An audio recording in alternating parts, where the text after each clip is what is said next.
All right. Hello, everyone, and welcome to kind of a combined class. We're going to be doing temas 1 and 2, temas 1 y 2, hoy, y empezamos. So, as you can see, tema 1 is just intros to one another, and then what is a masculine versus a feminine noun. So, we're going to go with the first one first, intros to one another. So, if you want to say hello, obviously this is going to be hola. And then if you want to say, how are you? This is going to be como. And then there's two branches that we can go from here. So either it's going to be estás. And this is going to be if it is informal. Now think of this as being like to someone younger than you, someone who you're a good friend with, stuff like that. If you want to use the formal form of this, it would be como está. And then sometimes people include usted. And this, again, is formal.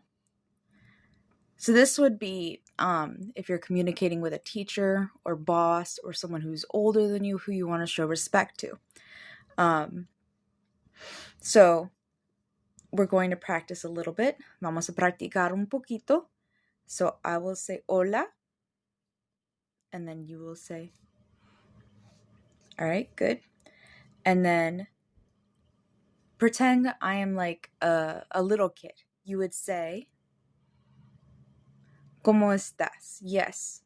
Versus if I'm your boss, su jefe, or su maestra, your teacher, you would say, Sí, ¿cómo está usted? Very good. Now, this is how to say, how are you? Now, if you want to respond, there's three main responses. Bien, which is good. And then así, así, which is like meh. And then mal, which is bad. Now, for any of these, you can add at the beginning muy, which is very, or muy. So, let's try this little exchange again. So, I'm going to say, hola, ¿cómo estás? Great. And then, if you say it to me, like say, hola, ¿cómo? And then estás. Muy bien. All right, that's great. So, just kind of try to have these little conversations with yourself. And then, if you want to say, like, what is your name? There's two ways, well, mostly for Spanish speakers, the way that you're going to communicate this is ¿Cómo te llamas? Or if it's, this is the informal, again. And if you want to do formal, it'd be ¿Cómo se llama? And this is formal. And this is just asking, what is your name? If you want to respond to this, you're going to say, me llamo, and then your name. Or, alternatively, you can say, mi nombre es, and then your name there. The difference between these two is me llamo is more like I call myself. ¿Cómo te llamas is what do you call yourself or how do you call yourself?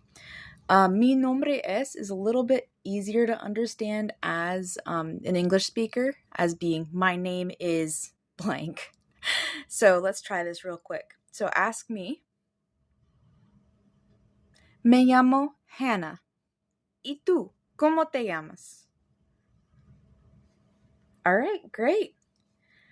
Now we're going to move on to the genders of nouns. So this is a little bit tricky for people who are native English speakers because we just have the. The is the, right? Like you don't have a different word for the article the in front of any particular word. In Spanish, however, we have el and la. El is the masculine form of the, and la is the feminine form. Now, which words fall into which categories may seem at first a little bit arbitrary. Because, for example, you would say, let's see.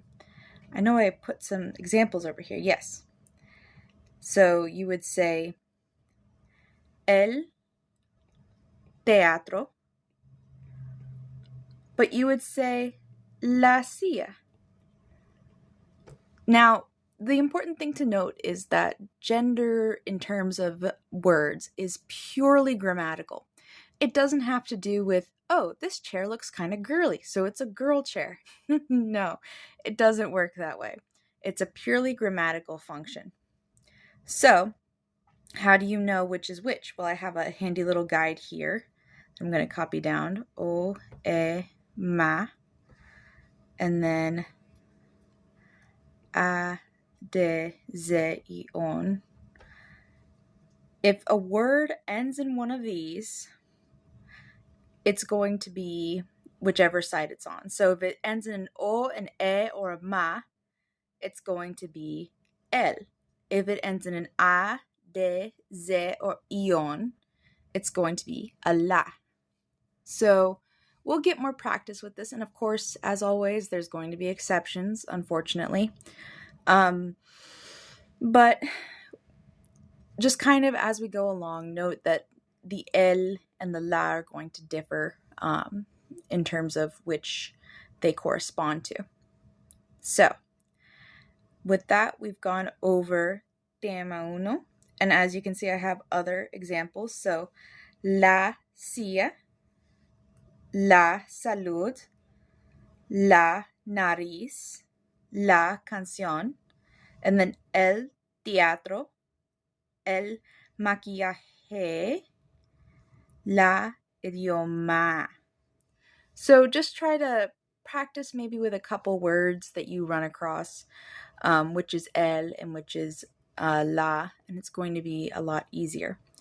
All right, so this has been the first unit, and next we're going to do the second unit in the next video. So stay tuned for that.